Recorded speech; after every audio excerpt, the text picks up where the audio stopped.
तो रिप्रोडक्शन, ये वैसे तो रिप्रोडक्शन में दोनों इन्वॉल्व होते हैं, ठीक है, फादर भी और जिसे कहते हैं कि मदर, इनके मेल फीमेल दोनों इन्वॉल्व होते हैं। लेकिन क्योंकि रिप्रोड्यूस किसने करना होता है आमतौर पे, या नेक्स्ट जनरेशन को जन्म किसने देना होता है, तो फीमेल ने देना होता है, तो उसी हिसाब से आप उसको सन का वर्ड यूज नहीं करते। आमतौर पे जो डॉटर जो है उसका टर्म जो है वो यूज की जाती है। लेकिन ये फिर बता दूं कि ये एक ख्याल है, ठीक है, इसके वाले से बुक्स के अंदर कोई मजीद आप उसे कहते हैं ना कि कंसेप्ट नहीं है। ये सिर्फ आप इसको ऐसे समझ सकते हैं कि देखिए जो टेक्निकल बातें होती हैं, टेक्निकल बातें हमेशा बुक्स के अंदर वो एक्सप्लेन की होती है। ये बात है ना कि इसको हम डॉक्टर क्यों नहीं कह रहे हैं, इसको सन के क्यों कह रहे हैं, या सन नहीं कह रहे डॉक्टर कह रहे हैं, एक अपने तौर पे हम इस पे ख्याल करते हैं। जो टर्म एक बार यूज कर ली है साइंटिस्ट ने, वो एज इट इज चल रही होती है, उसमें कोई एज इट इज आप ये कह सकते हैं कि रीजन या लॉजिक नहीं होती, ठीक है। मतलब उसको एज इट इज हम, डॉटर जो कि पहले वर्ड यूज हुआ है उस हिसाब से हम चलते हैं। हाँ, जो टेक्निकल बातें होती है जिस तरह सीडी के कॉम्प्लेक्स साइक्लिन है, ये इसमें टेक्निकल कंसेप्ट होते हैं। ये आप कह सकते हैं कि जो टर्म एज इट इज उन्होंने यूज कर दी है, तो हम उसी हिसाब से इसको आगे नेक्स्ट यूज कर रहे होते हैं। जी बहुत शुक्रिया सर। और किसी का कोई क्वेश्चन? अस्सलाम वालेकुम सर। जी वालेकुम सलाम। अस्सलाम वालेकुम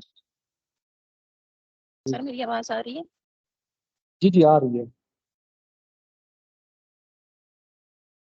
जी सर, मैं पूछना चाह रही थी कि ये अमाउंट ऑफ डीएनए के लिए जो हम सी वैल्यू यूज करते हैं, अमाउंट ऑफ डीएनए? उसके बारे में बता दें कि ये सी वैल्यू। जी सर। अमाउंट ऑफ डीएनए के बारे में क्या पूछना चाह रहे हैं? जी सर, मैं कह रही थी कि अमाउंट ऑफ डीएनए के लिए सी वैल्यू यूज करते हैं ना, कि आपके लिए वो जो है वो रेप्लिकेट हो चुका है या नहीं हुआ।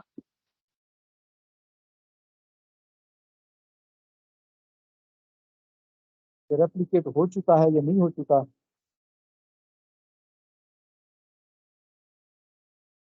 क्वेश्चन काइंडली आप अपना कंप्लीट क्वेश्चन जो है वो एक बार फिर रिपीट कर दें।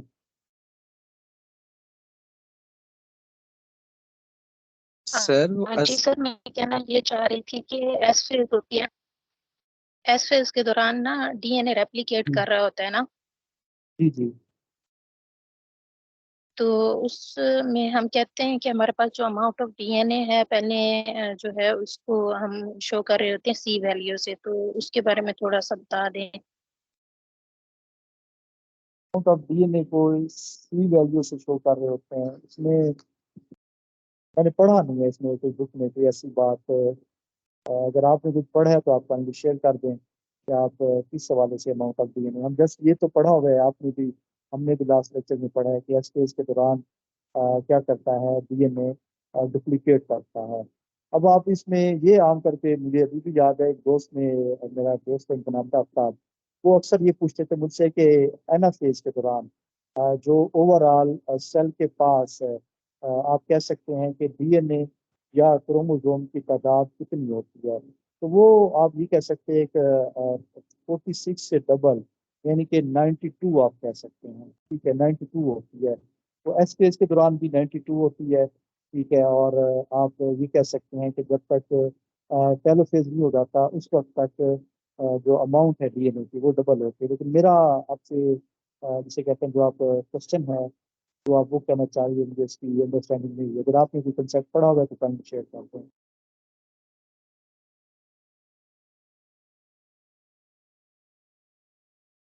जी सर, वो ये था ना कि एस फेज के दौरान जब डीएनए रेप्लिकेट कर रहा होता है तो सिंगल स्ट्रक्चर जो क्रोमोसोम होते हैं वो डबल स्ट्रक्चर हो जाते हैं ना। हाँ, तो उसके दौरान जो अमाउंट ऑफ डीएनए होता है वो डबल हो रहा होता है, तो जब सिंगल हमारे पास डीएनए होता है उसके लिए हम 2C की जो है वो उसको रिप्रेजेंट करते हैं वैल्यू से। और जब हमारे पास डीएनए जो है वो रेप्लिकेट कर चुका होता है तो तब हम उसको कहते हैं कि वो 4C हो चुकी है उसकी वैल्यू। ठीक है जी, मैंने आपको यहाँ पे बता दिया कि उसकी वैल्यू, डीएनए की वैल्यू जो है वो बढ़ चुकी होती है। आमतौर पे ना जो हम भी क्वेश्चन आमतौर पे बच्चों से भी पूछ लेते हैं कि एनाफेज के दौरान जिसे कहते हैं कि सेल के पास क्रोमोसोम की तादाद कितनी होती है, तो वो भी आपको बता दें कि डबल यानी कि 92 होती है। अच्छा, बहुत सारे लोग जेहन में ये भी क्वेश्चन होता है कि ये जो सिस्टर क्रोमाटिड्स है, सेपरेट होने के बाद भी लोग उसको अक्सर स्टूडेंट्स, टीचर नहीं स्टूडेंट, उसको क्रोमाटिड कह रहे होते हैं, लेकिन जब ये सेंट्रोमेयर से अलग हो जाते हैं, अब ये एक पूरे क्रोमोसोम के तौर पे जो यानी कि बिहेव कर रहे होते हैं, आप उसको पूरा एक क्रोमोसोम का नाम देते हैं। मजीद किसी का कोई क्वेश्चन है तो वो काइंडली आस्क करते हैं, फिर हम लेक्चर को एंड कर देंगे।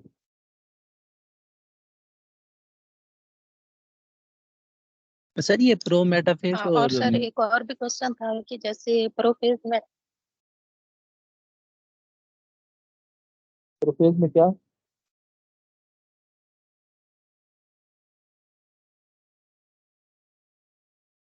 जी आस्क करें तो प्रोफेज में क्या जी पूछना सर मैं चाह रहे कह हैं? रही थी कि प्रोफेज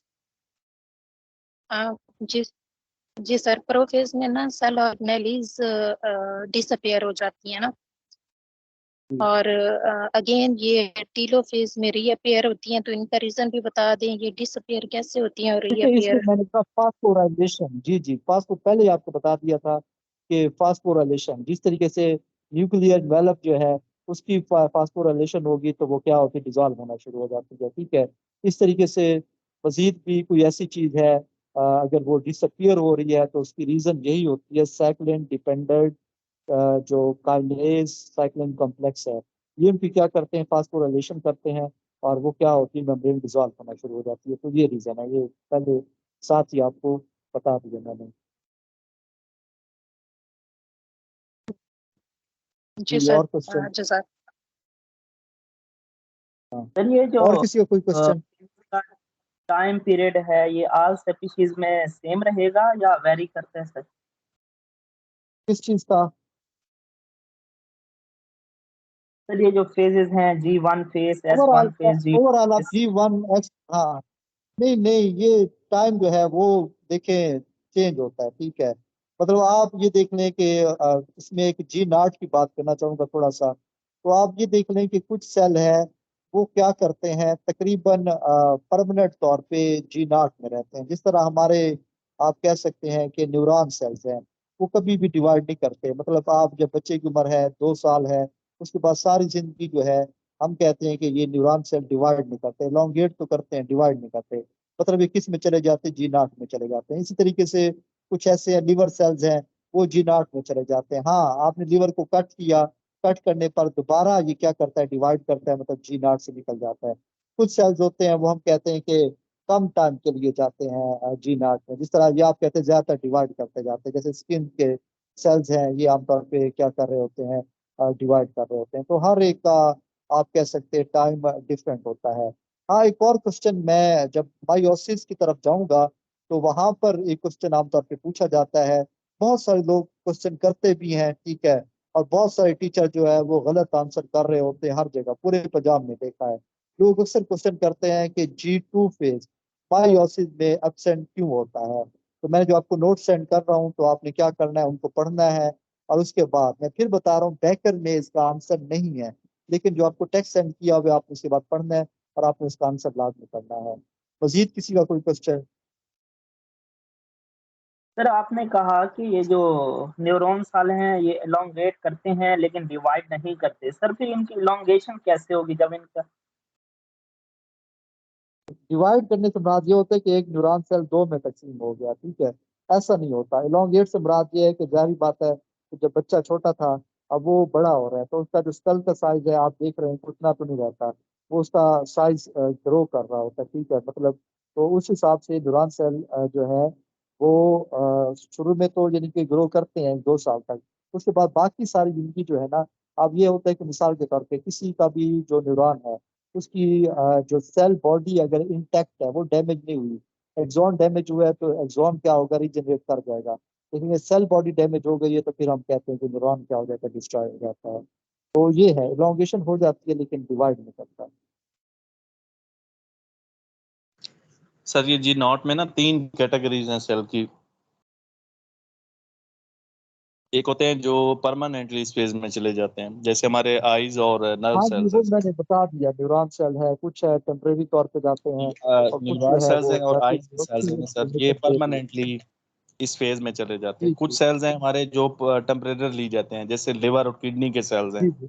हाँ यानी जी, वो ये मैंने फाक साहब फीटल स्टेट में। बता जी दिए। सर। और कुछ काइंडली कोई सेल्स हैं और जो क्वेश्चन है फाक साहब तो आप पूछ सकते सर हैं जी। उसमें वो बस एक वो मैं वो दरमियान में डिस्कशन में से जरा स्किप हो गया था, जो प्लांट्स के अंदर सेंट्रियोल सर प्रेजेंट नहीं होते हैं, तो उनमें फिर हाँ जी। साइटोकाइनेसिस जो है ना वो किस तरह से होती है, अगर ये इस पे डिस्कशन हो गई है तो हाँ ठीक है देखिए, सर। मैंने इन्होंने अच्छा क्वेश्चन किया कि सेंट्रियोल मौजूद नहीं होते। देखिए बेकर ने पहले भी, मैंने आपको बताया स्टार्ट में, कि बेकर ने ये पहले बात कह दी है कि सेंट्रियोल मौजूद नहीं भी होंगे तब भी माइटोसिस होगी। ठीक है, मतलब आपको फिर ये बता दूं, ये कुछ हद तक माइक्रोट्यूब्यूल्स को सेंट्रोसोम जो है वो ऑर्गेनाइज करने में तो अपना रोल प्ले कर रहे होते हैं। सेंट्रोसोम का ठीक है, ऑर्गेनाइज तो कर रहे होते हैं, लेकिन अगर सेंट्रोसोम मौजूद नहीं भी है, इस तरह हम कुछ और भी सेल देखते हैं नहीं भी है, तब हम कहते हैं कोई एनालोगस ऑर्गन मौजूद होता है। एनालोगस का काम ये होता है कि उसका फंक्शन तो सेम होता है, स्ट्रक्चर डिफरेंट होता है। ठीक है,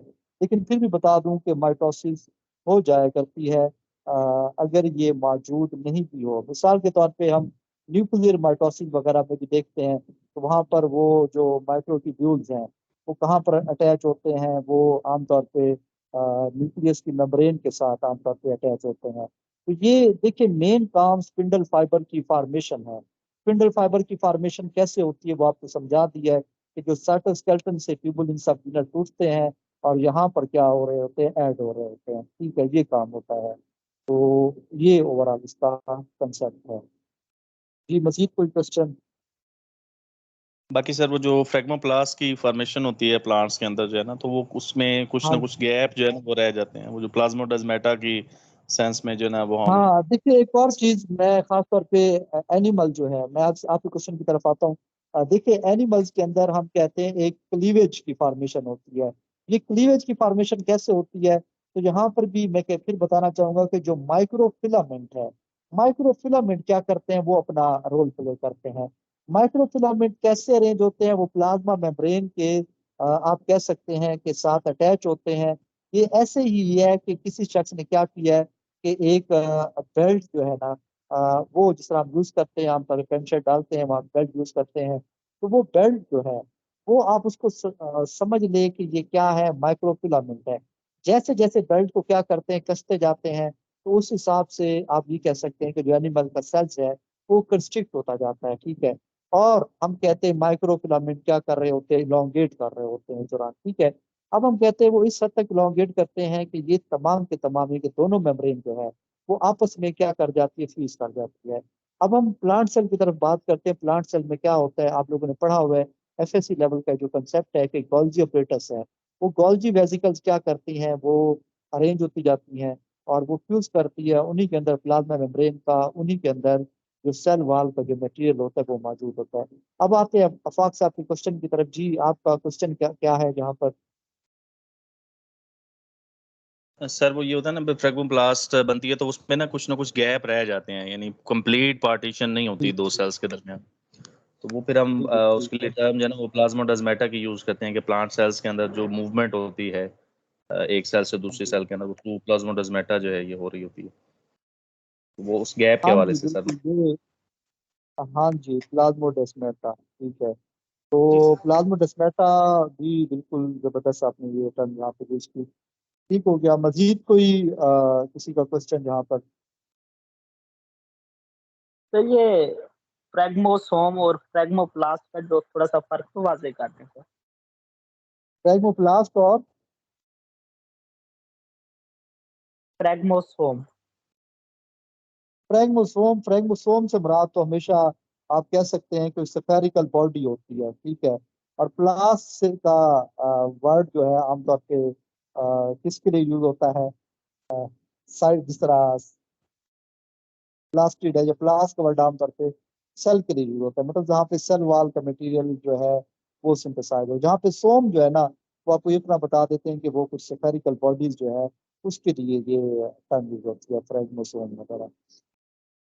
सर ये वो लाइसोसोम के अंदर होते हैं ना, जैसे ही कोई फूड पार्टिकल एंटर होता है सेल के अंदर ना, तो उसके इर्द गिर्द वो मेम्ब्रेन बनाई जाती है और प्राइमरी लाइसोसोम उसके साथ अटैच होके उससे आगे फर्दर अच्छा, ये सेकेंडरी वहाँ पर जी लाइसोसोम जी जिसे मैंने ये पहले फ्रैगमोसोम बताना की था तरह जी वहाँ यूज होती जी, वहाँ पर यूज है। कर रहे हैं। फ्रैगमोप्लास्ट ठीक की है, तरह मैंने में सर बताना ये था यहाँ कुछ स्फेरिकल जी बॉडीज होती है, उसी के लिए सोम का मैंने बताया जी था सर। लोगों को। जी, और किसी का कोई क्वेश्चन? माइटोसिस पॉलिसी, देखिए बहुत इंपॉर्टेंट क्वेश्चन है। आप कहीं डेमो देने जाएंगे, ठीक है, आप ये टॉपिक यूज कर सकते हैं। आप कहीं एंट्री टेस्ट पढ़ा रहे हैं, वहां पर आप ये इसको बता सकते हैं। तो इस हिसाब से ये इंतहाई से कहते हैं कंसेप्चुअल टॉपिक है। मजीद किसी को कोई क्वेश्चन? बहुत शुक्रिया सर। अच्छा, कोई क्वेश्चन नहीं है जी, ठीक है। जी मैं सर। इसके मुताबिक आप जब टेस्ट लूंगा तो मैं इंशाल्लाह कोशिश करूंगा अच्छे एमसीक्यूज बनाऊंगा। यहाँ पर हम अपना टॉपिक कंप्लीट करते हैं। इंशाल्लाह नेक्स्ट पेज मायोसिस की बात होगी। इंशाल्लाह। अल्लाह हाफिज़। Thank you so much sir. अल्लाह हाफिज़ सर।